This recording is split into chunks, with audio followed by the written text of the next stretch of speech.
Hello and welcome to my channel. So today I thought I would come here and talk about how to treat low back pain with acupressure.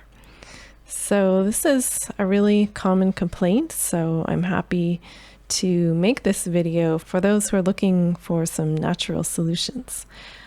So often when people come into the clinic for low back pain, when they come for the first time, they will roll up their shirts thinking that I'm going to put some needles in their low back, but I don't, because I don't needle the injured area most of the time. What I'm doing is needling points that will cause the body to send more blood, oxygen, and nutrients to that injured area. So the same thing applies to the acupressure points that I'm going to show you. They're not on the low back, but they will signal to the brain. They will tell the brain to send blood, oxygen, and nutrients to the low back. Okay, so what I'm going to do here is I'm going to walk you through some different acupuncture channels that cause low back pain when they go out of balance. And then from there, I'm going to go into some acupressure points that are going to treat those channels so that you can get some relief today. So a lot of back pain involves this channel here. This is the urinary bladder channel. As we can see, this channel is very long. It goes right from the head all the way to the toes and covers a large portion of the back. Now, if you have pain here, it doesn't necessarily mean that there's anything wrong with your bladder. I know it's the name of the channel, urinary bladder. So we want to just understand that a channel blockage can just be a channel blockage.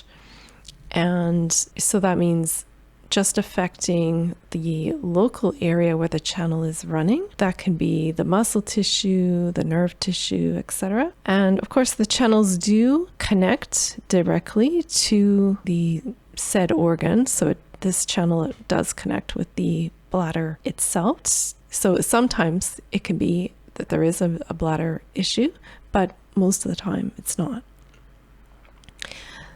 The urinary bladder system also belongs to the water element along with the kidney system. So here we're taking the macro view. This is helpful because by bringing the 5 elements into balance, this creates a more holistic way of treating back pain rather than simply just focusing on the local area. So, for example, when the water element is low in the body, it can create low back pain. It can also show up as feelings of fear, also as hair loss, as dental issues, as, the water element governs teeth and bones. So this can be arthritis, osteoporosis. Infertility is another one because the water element is connected with the reproductive organs. Okay, so it's great to know that acupressure points such as bladder 60 and kidney 3 are addressing both the water element itself and the low back pain. So, we can deal with both issues with, just 1 or 2 points. Okay, so let's look here at bladder 60. So we're going to find this point in the depression between the external malleolus. So this is the outer ankle. Okay, so the external malleolus is this bony protrusion here on the outer ankle, and the tendocalcaneus. So this is where the Achilles tendon is meeting the calcaneus bone here on the ankle. And so it's just this depression in between. Now, some people, this area can be swollen, so it may not exactly look like a depression, but it's still soft to the touch. You can press into it. So it's still the area that you want, even if there's some swelling. And what I found from just years of treating this area, is that when you put pressure here, if you press up into the bone itself, up into the malleolus, or you press down into the calcaneus here, usually you will find a tender spot on most people. So that can guide you into how to find the tender spots more easily. So, of course, when we find these tender spots, they're like hitting the jackpot. Okay, they're more active and tend to create a bit of a better result. So these are the points to use. It's not necessarily about the textbook location. It's also about your body's response to the pressure that will give a better indication of where to do the acupressure. Okay, now the kidney system can also be a cause of low back pain. And as I was saying earlier, the kidney system, like the water elements in Oriental medicine, the kidney system is not just the kidney organ. It's a broader range of tissues, which includes the kidneys, the adrenals, the brain, the reproductive system, the bones, and the teeth. And so the kidney system has a close relationship with the bladder channel. And so we can use points on the kidney channel to treat the low back. So a couple of points that I like to use are kidney 3 and kidney 5 for low back pain. I also like kidney 10. I've also found kidney 27 on the front of the chest is great for low back pain that is connected with low energy. So let's just go through those. So kidney 3 is located basically the exact opposite side of the ankle where you found UB60. It's on the inner ankle, so it's between the medial malleolus and the Achilles tendon where it meets the calcaneus in the depression there. And I found the same thing applies here. If you do acupressure here, try pressing up into the bone, into the medial malleolus, or pressing into the talus bone here. And I found that tends to bring up the tender spots that, you keep working those, applying pressure, you're going to get some relief for the back pain. Now, kidney 5 is just one thumb width below kidney 3. Okay, and it's basically just on the edge of the calcaneus. So you're just kind of on the edge of the bone there. You can feel where the bone is. Okay, so just on the edge between the soft part, the soft tissue, and the edge of the bone. And this point is usually tender on most people, quite frankly. Okay, and then kidney 10, we're going to find behind the knee. The way to find this point is you want to flex your knee a little bit, and you're going to the inside of the knee, just at the back, but on the inside. And when you bend your knee a little bit, it's going to make these two tendons pop out. So there's two tendons on the inside of the knee, the tendon of the muscles semitendinous and semimembranous. Okay, and what you're going to do with your fingers, you're going to push it between the two tendons. There's not much room, but you're going to find these tendons and you're going to push your finger between them, and that's kidney 10. Now, you may also find the tender spot a little bit below this area. A little bit could be a little bit above as well. So, this is the thing. It's not always about, the textbook location. I can give you the textbook locations for the points. It's not always about that. So that's where you want to just feel around and look for those tender spots, as long as you're staying on the kidney channel. So here's a picture of the kidney channel along the leg, so you can just see if you want to go up an inch or two or down an inch or two. That can be very, very useful. Okay, and then the last one here on the kidney channel is kidney 27. So this is on the front of the chest. just below the collarbone. Now, the great thing about a point here is, of course, it's very accessible. You don't have to take your shoes and socks off or anything like that. What you're going to do is you're just going just under the collarbone, and 3 fingers left and right of the midline, which is the sternum bone right here. So as you can see from the diagram, it's between this, this big collarbone here and then the first rib. So the depression right in that area. And some people will find this tender. It's a great point for energizing the kidney system. If you low kidney energy, this is a great point. Often that will show up as a dull kind of low back pain. So people get like a sharp kind of stabby, or just kind of more of a sharp pain in the low back. But when there's kidney deficiency, often there's a dull kind of pain, and so that can be the situation here. So kidney 27 is a good one. Now, another channel that can become unbalanced with low back pain is the belt channel. As you can see here in this picture, the belt channel goes right around the waist like a belt. Now, it's not that your pain is going to be right along this line exactly.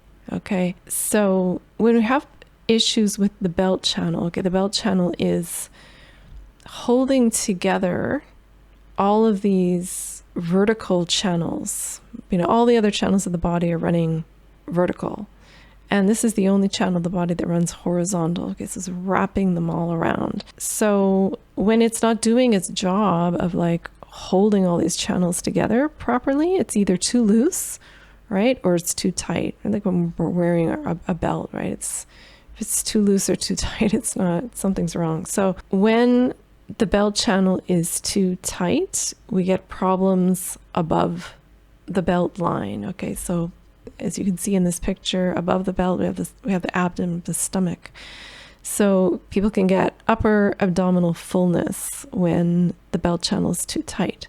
Now, when it's too loose, we get problems below the belt line. So this means lower back pain, coldness of the back, of the legs, of the feet. Can also be swelling of the legs, the ankles, and the feet. Okay, we can treat this channel with a great point here on the foot called gallbladder 41. This is the point that opens the belt channel. So we're going to find this on the foot. So we're going to go in between the 4th and the 5th toe, and we're going to just run down the space in between these bones here. We're going in between the 4th and the 5th metatarsal bones, right? So that's where the metatarsals are meeting the tarsals. In this space here, you're going to find it's lateral to the tendon's called muscle extensor digiti minimi of the foot. That's a long word, but you're going to find one tendon and you want to go lateral to that. So that's toward the baby toe, on the baby toe side of that tendon. So maybe, you're going to ask me, well, how do I know if my belt channel is too tight or too loose?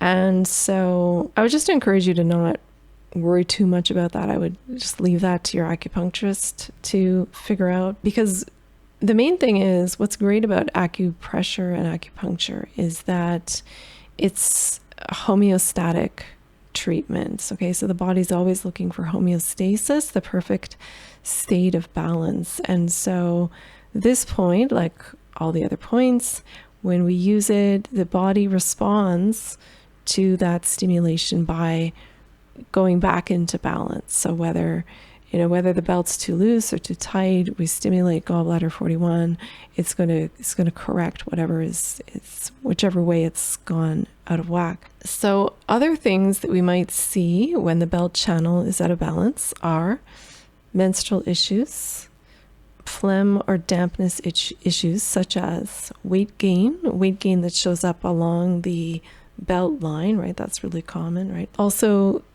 cold and aching low back can also show up as a feeling of hot in the upper body and at the same time coldness in the lower body.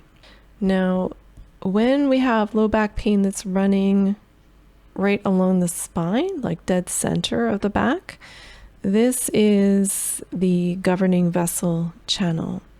Okay, so as you can see here in this picture, this channel is going right over the tailbone and the coccyx. So if you have tailbone pain, it can be either the governing vessel channel or the bladder channel, and it can be both. So if there's any ambiguity, I just say just treat both. So follow my instructions on the bladder channel, acupressure points, and you can also treat the governing vessel channel. And we're going to do this with small intestine 3. That's the point. It's found on the edge of the hand. Okay. So let's just look for this picture here. Okay, so we're going down from the pinky finger. So where the pinky finger is meeting the metacarpal phalangeal joint here. Now, it's right in this corner here. Now, it's on the hand side, not on the finger side. And it's basically the knuckle. It's just under the knuckle, okay? And it's on, okay, this is just the textbook, okay? The junction of the red and white skin. Now, of course, people have different skin colors, right? Not everybody's white. So this translates to, whatever our skin color is, usually it's a lighter color on the palm side and a darker color on the top of the hand. So where those two colors meet, that's where this point is. Now, I mean, this point it's not so conducive to acupressure, quite frankly. It's not really in a nice little neat depression. It's, right on the side of the hand. So what I find with some of these awkward points is using a gua sha tool is really handy. So here's a picture of gua sha tools. Now, here we've got ones that have, a nice pointy edge. And so you're just going to dig that pointy edge right into the small intestine 3. Yeah, just, go hard at it. I always tell people it's not a soft massage. Okay, acupressure is not necessarily pleasant. So yeah, you want to put enough pressure that you're going to get a result. So you want to feel a little bit of ouch, a little bit of discomfort. You're usually going to get a better result than, if you go too lightly, then, not so much. Okay, so the distinguishing features of a governing vessel imbalance.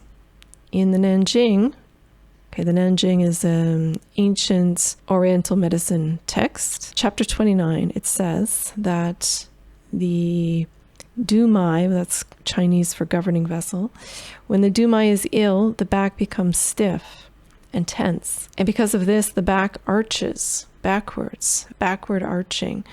So if that's you, this is definitely a governing vessel issue. Now, a lesser known, or perhaps better to say maybe a lesser used channel that also affects the low back is called the Yang Chao Mai, the Yang Chao channel. You can see here in this picture, it's running from the outside ankle right up the side of the leg and kind of the side back, low back, right up into the shoulder, into the face, across the head. Okay, so, maybe you're looking at this picture and you're thinking, wow, that's all my pain is right along there. So that's great. If that's you, if you just figured out that you're a Yang Chao person, then the point you want is called bladder 62. So where we're going to find bladder 62 is on the outer ankle bone, so just below the outer ankle bone. So where you can see where this bony protrusion is, and we're just going to go about one thumb width below that. Okay. They also give a recommendation that if you divide the distance between the ankle bone and the bottom of the heel into thirds, then we're going 1/3 down from the ankle bone. That's where you can find it. So bladder 62. This is the one. Okay, so just feel around this area. There's some structure here, tendon and bone, and so you're just looking for a depression and under this ankle bone, and that's where you're going to apply the pressure. Now, the Nanjing, chapter 29, says that when the yang chao is sick, there is tightness on the lateral side of the leg and a need for change. Okay, so, if you've got low back pain that's radiating down the side of the leg like this, and, you're going right into the lateral foot, then, give this point a try. So other manifestations of a yang chao imbalance are paranoia, fright, neuralgia, insomnia, unusual sweating. There are many more. Okay, so now I know from a Western point of view, you may have had a diagnosis, a Western diagnosis that you've been given for your low back pain. You may have been told you have piriformis syndrome or degenerative disc disease, arthritis, sciatica, etc. So all of these concerns have their particularities that you may be experiencing. And at the same time, we can look at these very same diseases with the view of acupuncture and the meridian map to see which channels are affected. It's very interesting. Whatever disease we have, we can map it with the channels. And that's very empowering because we can use that to treat ourselves. Now, of course, acupressure is not the same as acupuncture. It's more limited. We can't, treat many points at once, and we can't usually go as deep or maybe as precise sometimes. So if you're not getting the results that you're looking for with the acupressure, I would just recommend you go find your local registered acupuncturist. But in any case, this should give you a good start to get some relief, and it will also give you some acupressure homework that you can do in between treatments to improve your progress. Okay, so thanks again for joining in today, and I look forward to connecting with you again in the next video.